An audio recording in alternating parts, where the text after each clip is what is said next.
Ang bukbok na lubos na sumisira sa balanse ng supply at presyo ng bigas ay sa merkado ang hoarding at saka ang smuggling at price manipulation na ginagawa ng mapagsamantalang mga negosyante.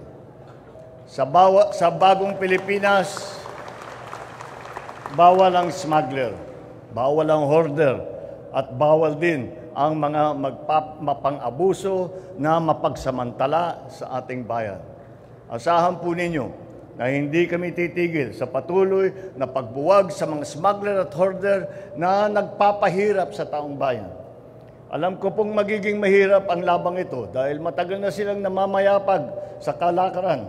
Ngunit desidido po ako na buong puwersa ng pamahalaan na matigil na ang mga iligal na operasyong ito. Ang hamon ko sa inyo, mga kapwa Pilipino, magtulungan po tayo upang malisaayos ang ating agrikultura at masakituparan ang pangarap nating bagong Pilipinas, kung saan matatag, maginhawa at panatag ang buhay ng bawat Pilipino.